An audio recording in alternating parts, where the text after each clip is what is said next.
So, good morning, everyone. People were asking about my little stove, how it was made, and I'm gonna try. It's kind of bright out here. I am going to try and do a little bit of a quick tear down and setup. I did add a back block right here, just so my tea kettle, when I was cooking, I could set my tea kettle off. But one important thing is this is just a gas stove burner. You need that because otherwise if you set your pot on there, it will choke your fire out. And that's just a regular gas burner. And you see I've got a block here on the top. I don't know if you can see down in there, it's hard. I've got help from my neighbor's cats, so I can't set this down anywhere. But this block sits on the main top. Hey, kitty. And this isn't a true H block, but it gets the job done. See how this has this little bit of an opening?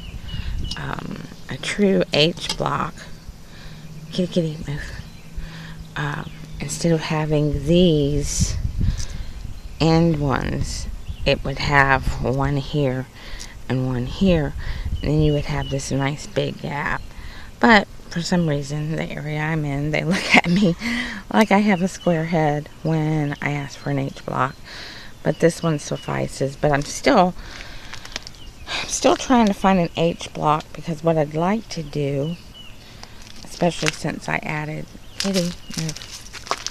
this back block, is to turn it the same way as the front one and actually have a double burner, one on the front and one on the back. But this block has just the square here. So anyway, all you do is you have this block. Move, kitty. Lordy be. Got leaves in here. This thing gets a lot of use. The whole idea of it is, shadow. This is your base block in the front. It's standing upright. That's where you put your wood and stuff in. It doesn't take a whole lot of wood.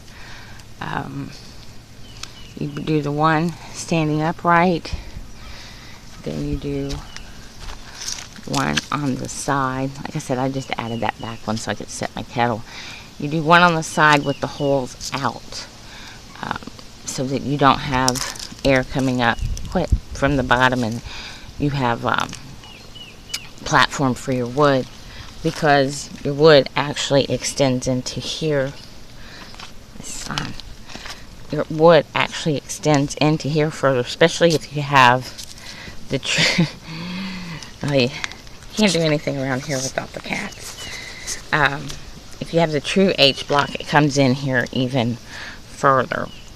But you have your base one on its side with the holes out, the front one upright with the holes facing to the front, and then the H block, which you see it forms the chimney. You can see all the soot,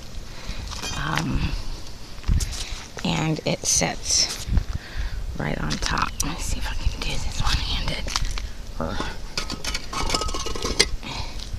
It just sits right on top like so. And one thing that's important is to level your ground underneath, so that you get a nice cattail. You get a good seal in here. Now I've jostled these around a little bit, so I'll probably have to redo it some. But you want a nice seal between the blocks as good as you can, so that you don't get leakage. And then the top one, you set, as you can see the pattern here, you set it off center so that, move kitty. Oh, he's making me have to do this one-handed. You set it off center so that it comes up and forms your chimney, like so. You can see in there. The sun's kind of bad. But you don't want to go beyond it and get the second hole, because you'll start losing fire and smoke through the back. And then you just place your burner on top.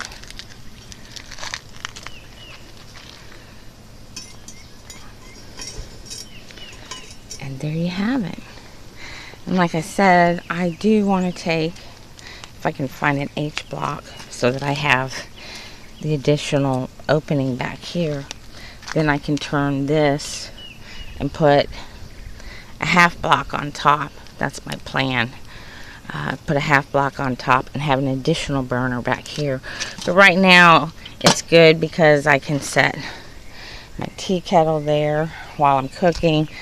I usually leave it sitting up here, so when it not burning, if it rains or anything, it doesn't get it really doesn't matter, but I just leave it sitting there. I kind of like it. And my big fry pan with this extended, it gives it somewhere to sit. Of course, I've set stuff there too, but you can take it all apart. It is not concreted together in any way. It's just the weight. This top block is what locks everything in, and oh goodness gracious, it locks everything in and makes it all secure. So that is how I built my little stove. And it takes really small wood. I was putzing around here.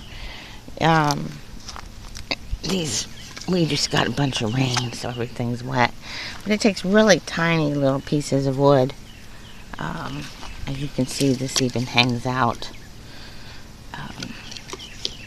And any of the ones that hang out, I just let them burn and just keep pushing it in. But it creates a draft. A really good draft up through there, even though this is a smaller one. As far as the chimney goes, it creates a draft and pulls those flames up through the top, and you get that. It sounds really neat when it's burning, but it cooks phenomenal. It doesn't take a lot of wood. It's all completely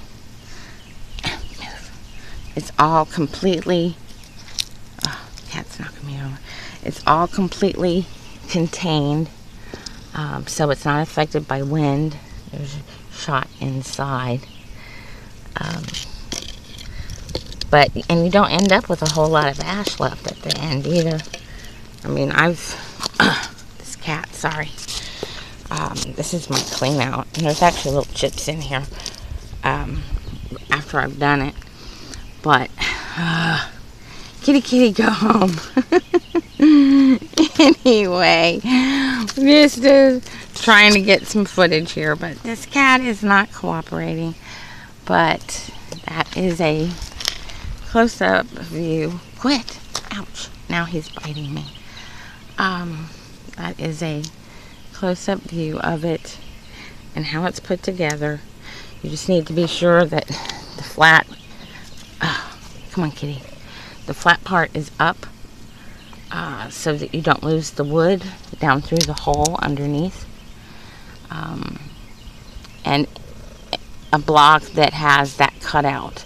Like I said, this isn't a true H block. The H blocks work a lot better. You get a bigger chimney, and I want to do that double thing. But, ouch! Cat is biting me. I've got a little bit of crackage going on, but that's because, quit. I use it a lot, and I do sometimes have this wood out here because with the H block you can go in further. But you make do with what you have. These were all some blocks I had laying around, and I needed a good way to cook. And I gotta get away from this cat.